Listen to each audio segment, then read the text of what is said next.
अस्सलाम वालेकुम दोस्तों, मैं हूं मोहम्मद आज़म एडवोकेट और आप देख रहे हैं लीगल इन्फॉर्मेशन।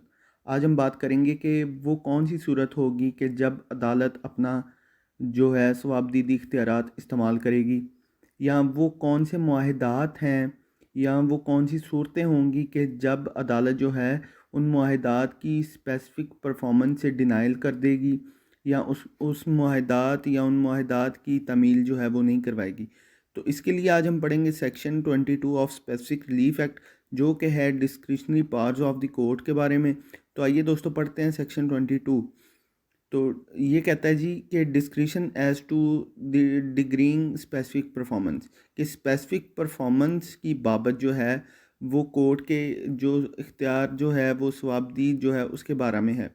तो पढ़ते हैं जी। The jurisdiction to decreeing specific performance is discretionary and the court is not bound to grant such relief merely, कि जो स्पेसिफिक परफॉर्मेंस इन्फोर्स करवाने की जो पावर है कोर्ट की वो डिस्क्रिशनरी है, और कोर्ट जो है इस बाबत बाउंड नहीं है कि वो स्पेसिफिक परफॉर्मेंस करवाए। क्यों? Because it is lawful to do so, कि जब कोर्ट को लगे कि ये कानूनी तौर पे लाजिम है कि इसको स्पेसिफिक परफॉर्मेंस नहीं करवाना चाहिए, but the discretion of the court is not arbitrary but sound and reasonable. लेकिन जब वो कोर्ट अपनी डिस्क्रिशनरी पावर इस्तेमाल करे तो वो डिस्क्रिशनरी पावर ख़ुद मुख्तार नहीं होनी चाहिए, बल्कि विदाउट एनी फॉल्ट होनी चाहिए। ये नहीं है कि कोर्ट जो कुछ कोर्ट का दिल करे वो कर दे, वो फ़ैसला कर दे। नहीं, कोर्ट ने देखनी है अपेक्स कोर्ट जो हैं अदालत आलिया या अदालत उज़्मा, उनके जो सेटल्ड प्रिंसिपल हैं उनकी ज़ेरे सरपरस्ती रहते हुए इस कोर्ट ने जो है वो फ़ैसला करना है, guided by judicial principle and capable of correction by a court of appeal. तो ऐसे जो है वो इस तरह उस केस का फ़ैसला करना है, वो उसको परफॉर्मेंस करवाए या ना करवाए, ये डिस्क्रिशनरी पावर है कोर्ट की, और वो जो है वो फिर कोर्ट ऑफ अपील में उसको करेक्ट किया जा सकता है। The following are the cases in which the court may properly exercise discretionary not to decree specific performance. ये कुछ केसेस दे दिए गए हैं कि जिनमें जो कोर्ट है वो अपनी जो उसकी पावर है डिस्क्रिशनरी उसको प्रॉपरली एक्सरसाइज कर सकती है को स्पेसिफिक परफॉर्मेंस ना करने की बाबत। तो इसका जो पहली सूरत है वो हमें कहती है जी कि where the circumstances under which the contract is made are such as to give the plaintiff an unfair advantage over the defendant, though there may be no fraud और misrepresentation on the plaintiff's part.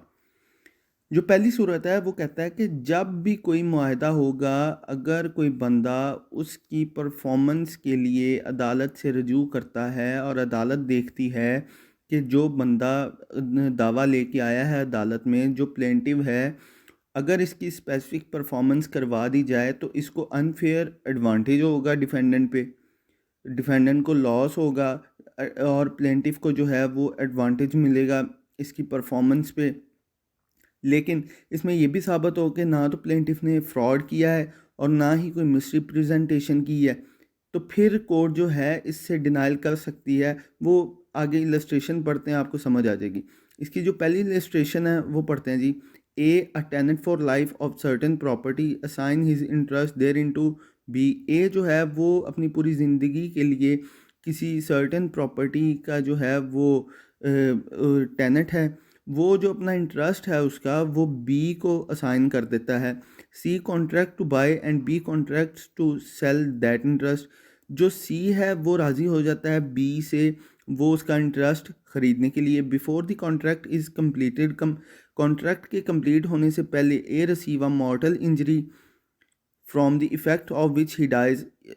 उस contract के complete होने से पहले ए जो है वो एक ख़तरनाक एक शदीद किस्म की जो इंजरी है उसे होती है और उसकी वजह से वो मर जाता है। The day after the contract is executed if B and C were equally ignorant और इक्वली अवेयर। अब जब वो मर गया है, अगर वो दोनों फ्री कैन बी और सी जो है अगर इस बात से दोनों इस बात को जानते हैं कि वो मर गया है, तो या वो नहीं जानते, तो जो है बी वो है वो एंटाइटल्ड होगा इसकी स्पेसिफिक परफॉर्मेंस के लिए।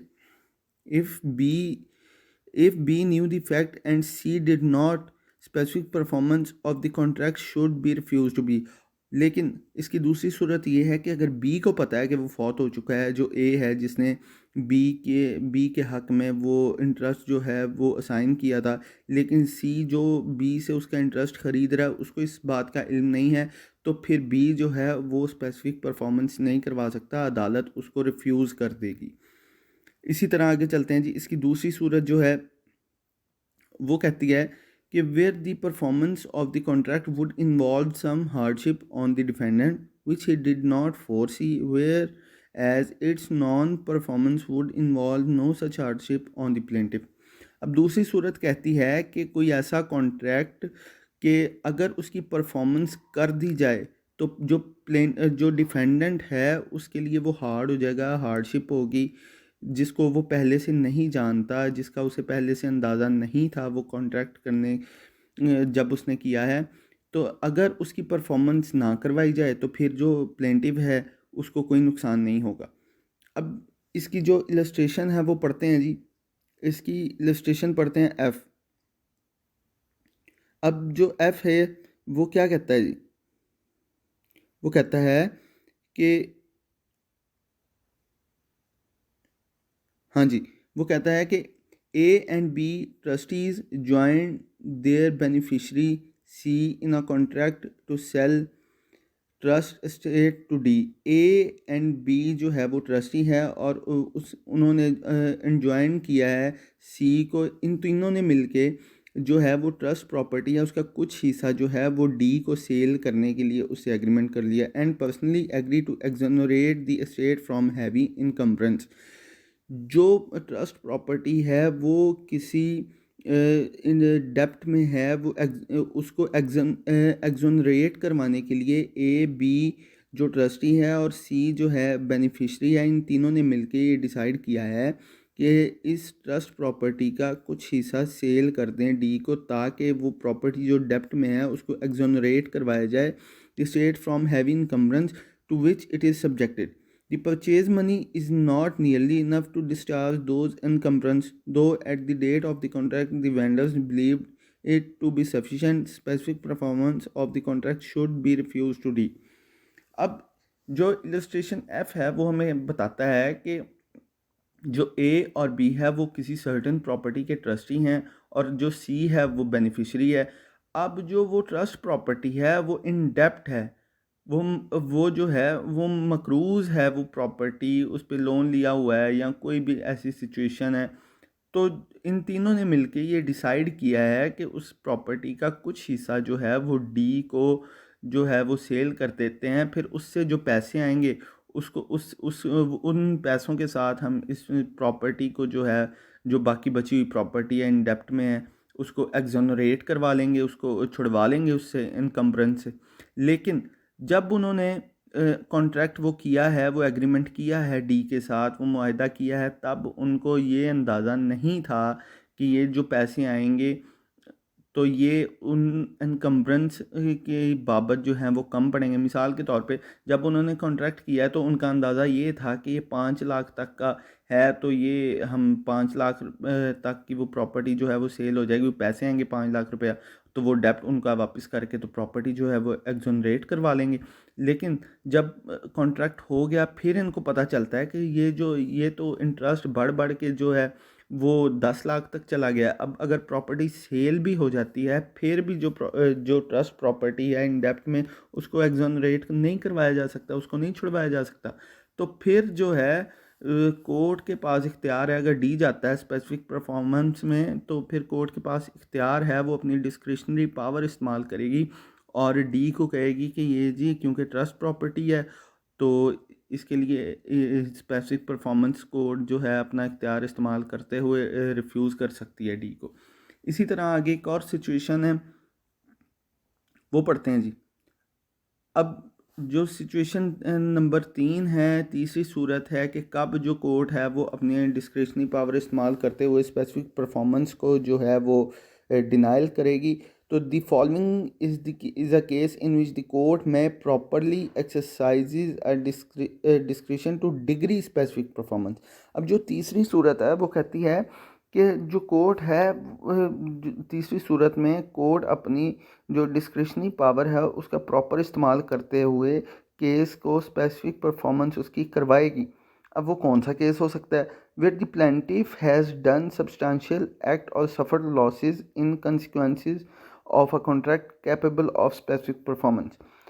कि ऐसी सूरत जब जो प्लेंटिफ है उसने उस मुआहिदा के परस्यू में कोई ऐसा एक्ट कर लिया है, कोई ऐसा एक्ट परफॉर्म कर लिया है कि अब अगर उस मुआहिदे की स्पेसिफिक परफॉर्मेंस ना करवाई जाए तो जो प्लेंटिफ है उसको लॉस होगा, वो लॉस से सफ़र करेगा।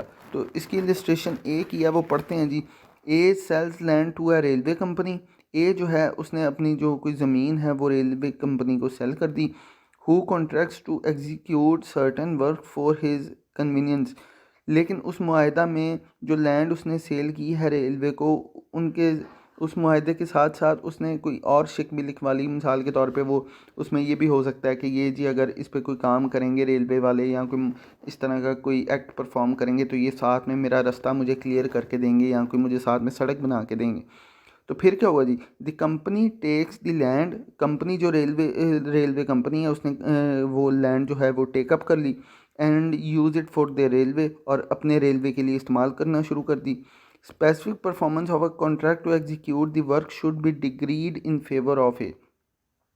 अब हुआ क्या इस इलस्ट्रेशन में, इस सूरत में, कि जो ए है उसने एक अपनी जो ज़मीन है वो रेलवे कंपनी को सेल की है, लेकिन जब जो मुआहिदा उनके दरमियान हुआ है उसमें ये भी लिखा गया है कि ये कोई सर्टन एक्ट जो है वो परफॉर्म करेंगे, एग्जीक्यूट करवा के देंगे मुझे इस बाबत।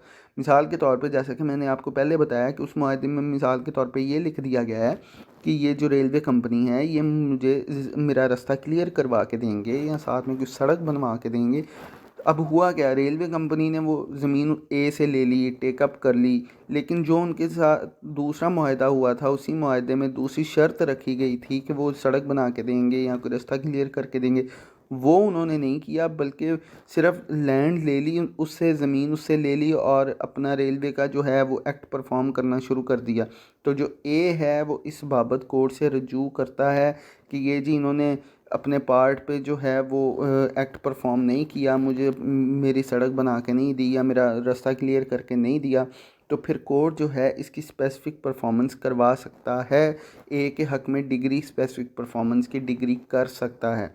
तो दोस्तों ये एक छोटा सा सेक्शन था कि जिस सेक्शन में ये बताया गया है कि कब कोर्ट अपनी डिस्क्रिशनरी पावर का प्रॉपर्ली इस्तेमाल करेगी। तो उम्मीद करता हूँ कि मैंने आपको कुछ समझा दिया होगा। अगर आपको मेरी वीडियोस अच्छी लग रही हैं तो काइंडली मेरे चैनल को सब्सक्राइब करें, लाइक करें, शेयर करें और कमेंट करें। इससे मेरी हौसला अफजाई होती है।